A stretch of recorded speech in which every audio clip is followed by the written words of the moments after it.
I got the first win. Yay. Yeah.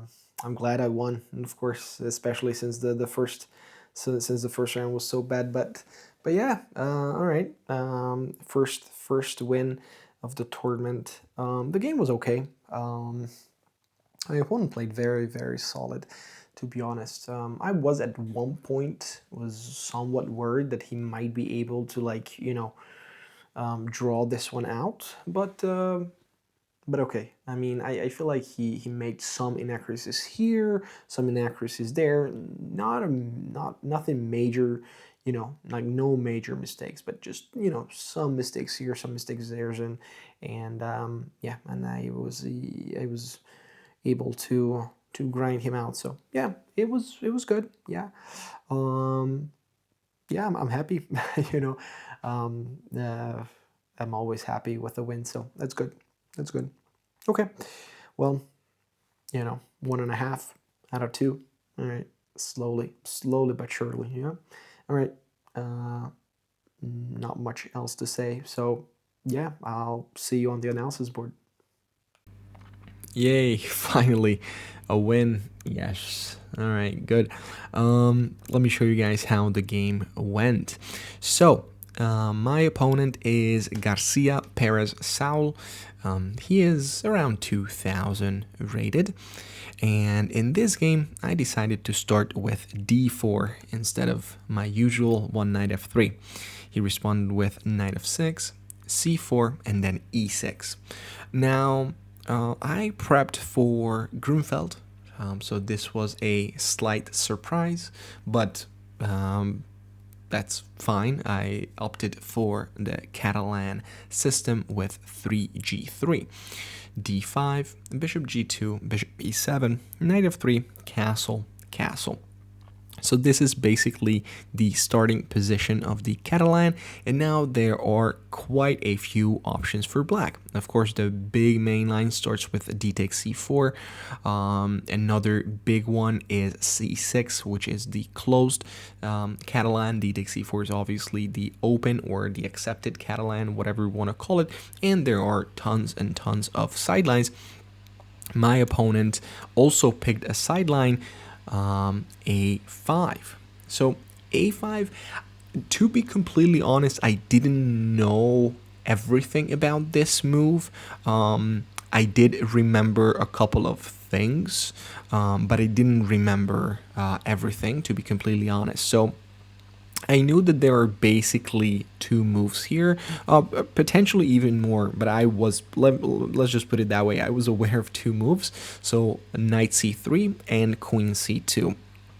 If my memory serves me right, queen c2 is probably more popular than knight c3. I ended up playing knight c3 here. I like queen c2. I was debating between the two. After queen c2, my thought process was, and I kind of remembered knight c6 as well as the main move. And now you want to play a3 just to play around knight b4 and all that.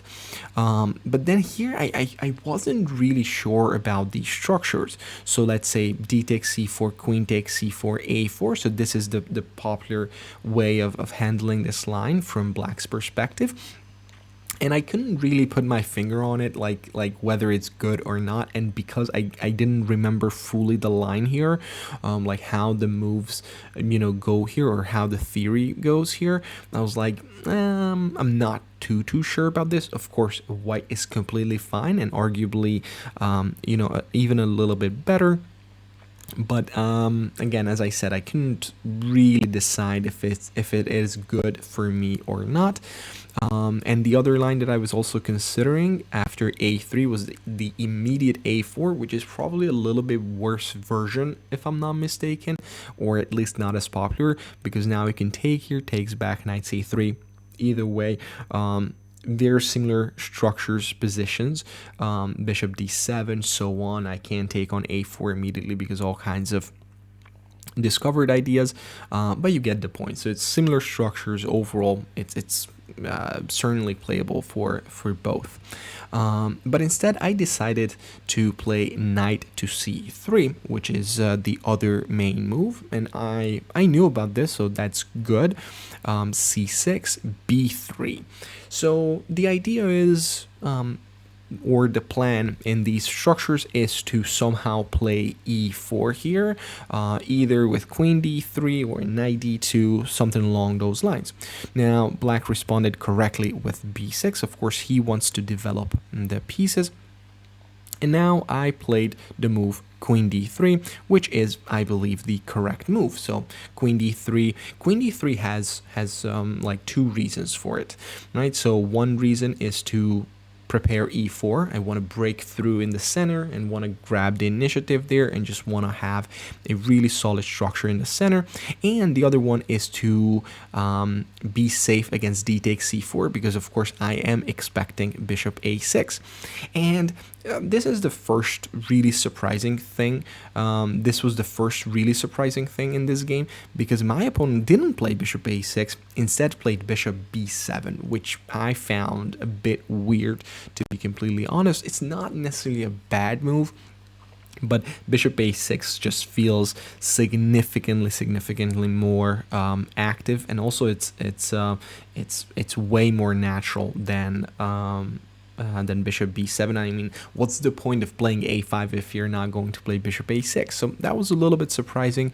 Now here, and also bishop a6 definitely has venom, because now here I have to actually play a4 here, because if I follow my plan with e4, that's actually incorrect. Actually, e4 is not even a good move. Why? Because black has this very nice tactical solution with b5. Really dangerous. Now, all of a sudden, it's not so clear, because you cannot just grab the pawn, with c takes b5, c takes b5. You cannot even grab the pawn, to be honest. You're just losing material. Now b4 is coming, e4 is hanging, the diagonal, the a6 f1 diagonal is very problematic for you. So yeah, this is just a tough position to be in, so I cannot go for something like this. Sure, I mean, I'm not forced to play c takes b5. I could take on d5, but this is also just as, not, I wouldn't say just as bad, this is a better version, of course, but takes c takes d5, and I'm not a fan of this position. I feel like black's position is very comfortable. So that's why bishop a6 has to be met by a4. I believe I would have found this. I was looking at a4 and e4, but I had a feeling during the game that e4 is a little bit sketchy. But it didn't even happen, because opponent played bishop b7, which I was of course quite happy about, because bishop b7 is significantly more passive than bishop a6. Now, before I played e4, I decided to develop with bishop b2, which is fine. I could have played e4, but okay, d takes e4, knight takes e4, probably c5 is going to be the response. Of course. I mean, I could have, I could have gone for this line as well.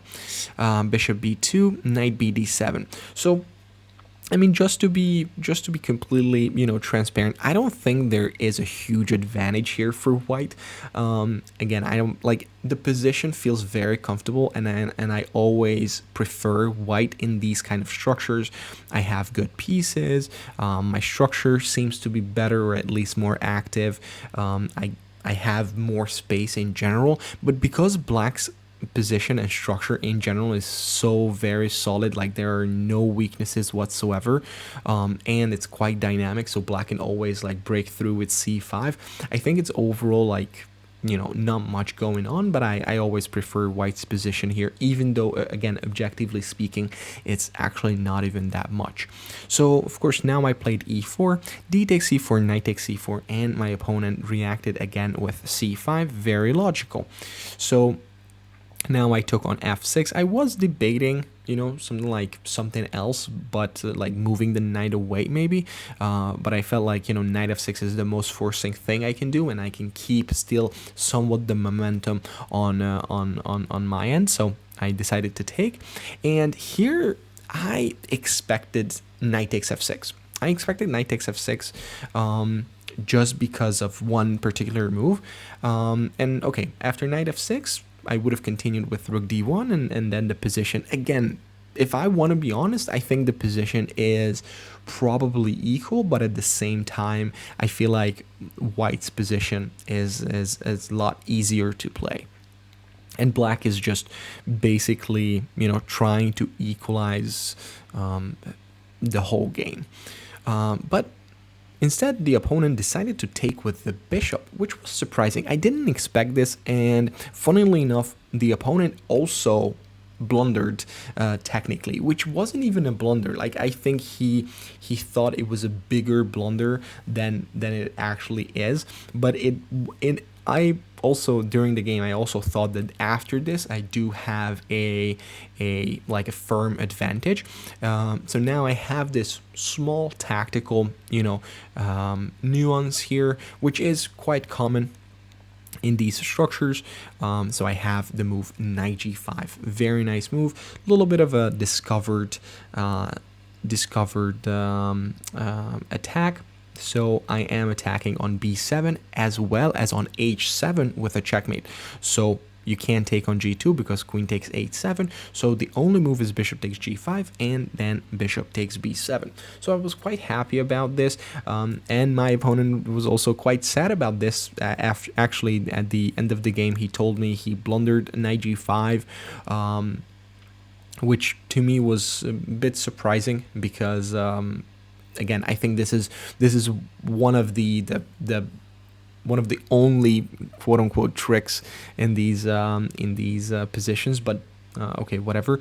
But again, it's funny because he blundered, quote unquote blunder, and he thought he blundered, but it's actually not as bad as he thought.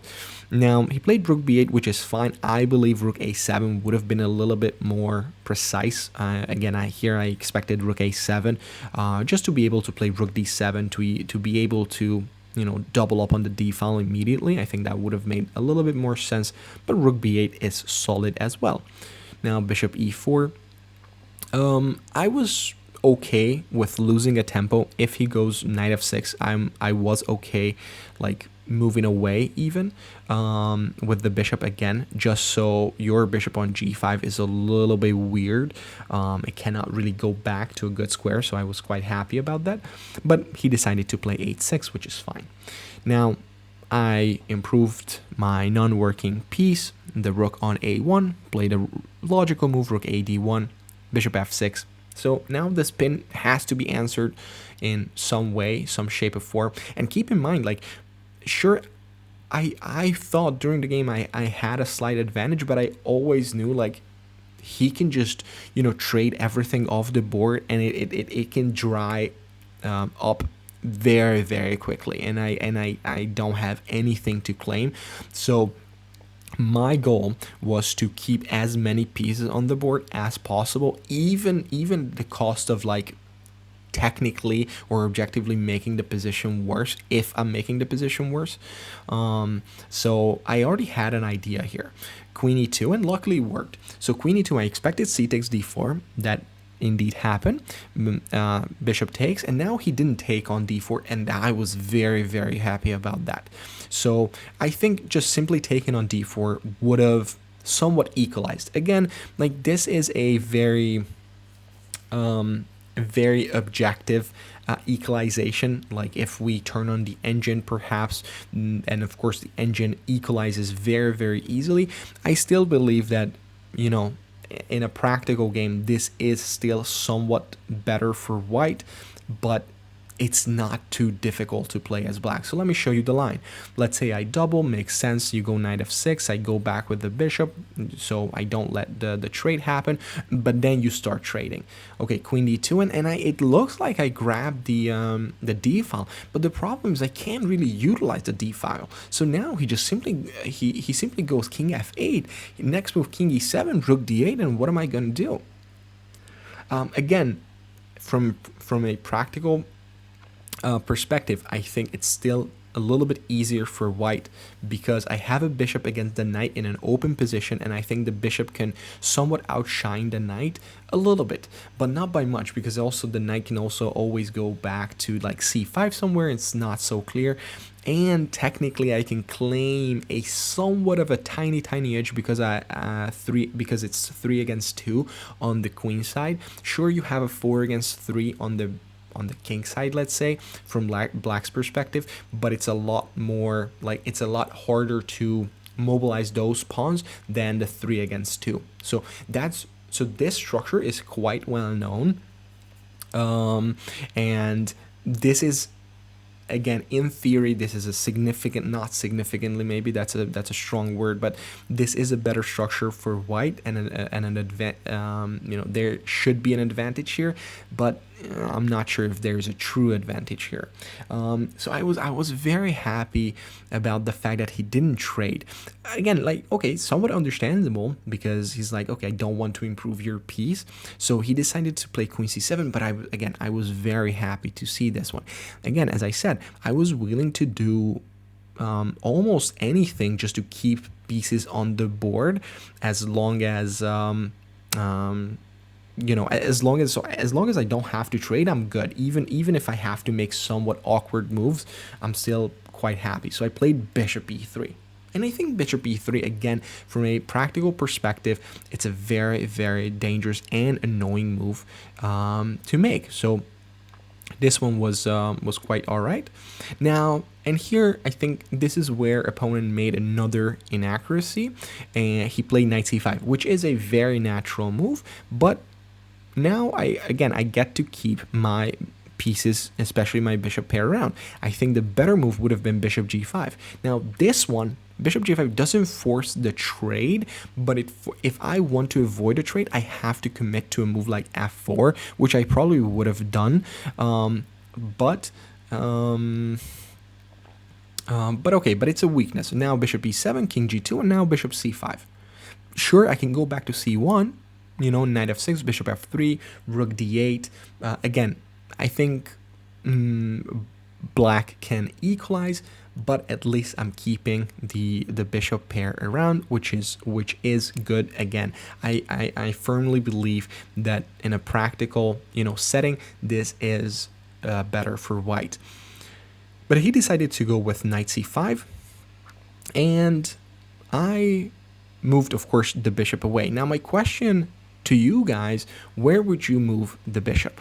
So this is a dilemma. I was considering bishop f3, bishop g2, but also the other diagonal, and I figured I want to go with the other diagonal just to be a little bit more dangerous. Like bishop f3 and bishop g2 are like very natural moves, but it's a little bit too like an automatic move, right? Like where you're like, okay, I don't think I just play one move. I don't think it creates as much tension as bishop b1. I think bishop b1 was a very dangerous move. Why? Because I can go queen c2.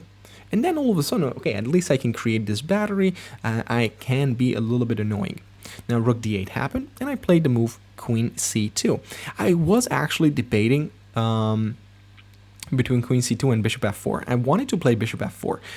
So bishop f4 is interesting. I am willing to lose a tempo, but the point is that I am losing the tempo, but I am weakening the light squares. So, a bishop f5 is coming, bishop e4, bishop d5 could come very easily, but I couldn't really decide if letting the knight to d4 is good for me or not. So let's say knight e6, bishop e4, knight d4, queen g4. I think this is still a better position. Like, having the bishop on d5 is more dangerous for the opponent than me facing the knight on d4. I think that's not a big deal.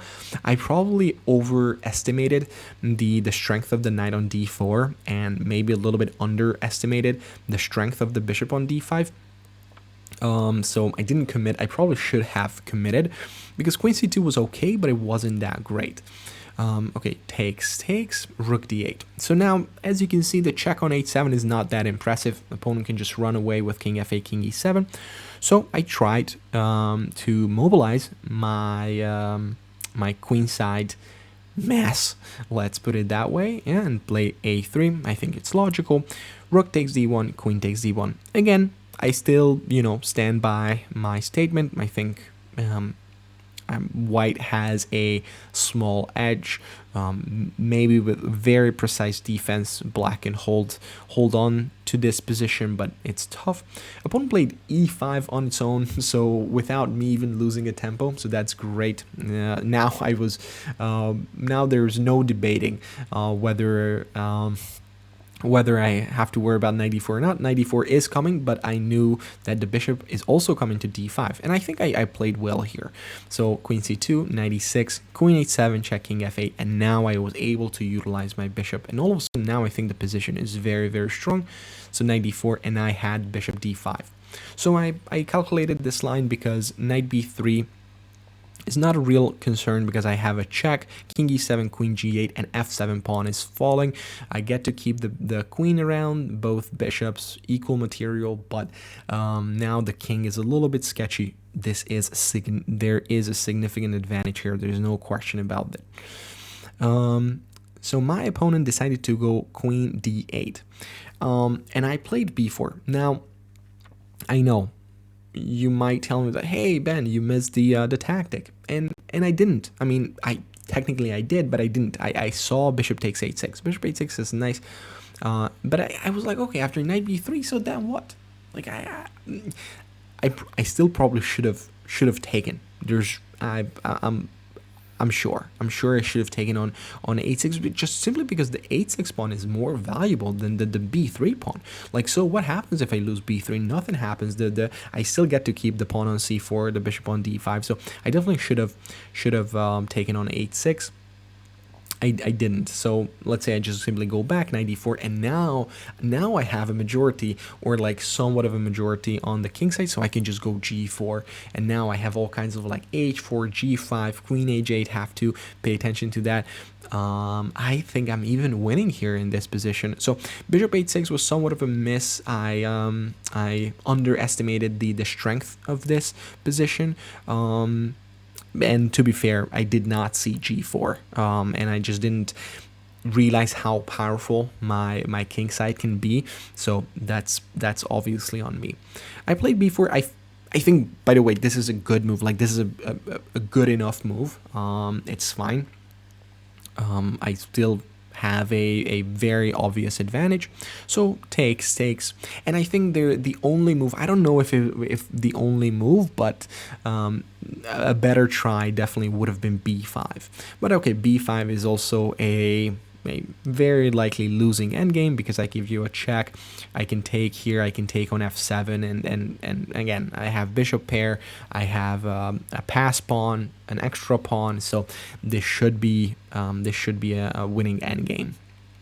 So I was expecting this, but my opponent made my job a little bit easier and played bishop g5. I was quite happy to see this. Of course, he was I think we were both in a little bit of a time scramble, so he played bishop g5, but that is a losing move because I can just give you a check here, king e7, and I have even queen takes g7, and it's a domino effect. Like, everything is falling. f7 is hanging, g5 is hanging, e5 is hanging, and it's just game over.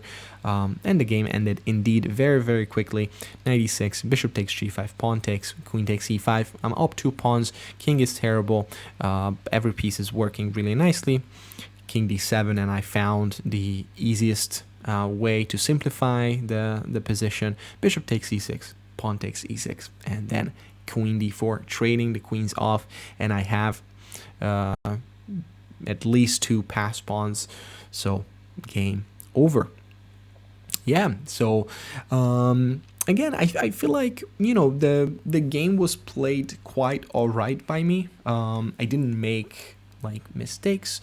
I made some inaccuracies potentially, but my opponent's inaccuracies were definitely more significant than mine. So yeah, it worked out really well for me. So yeah, solid game, solid win.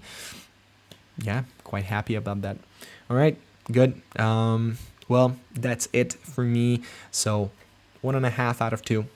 We'll see what happens. All right, guys, that's it for me. Yeah, and I hope you enjoyed this one, and I hope you learned something. Yeah, as usual. and I will see all of you in the third round. All right, guys, take care.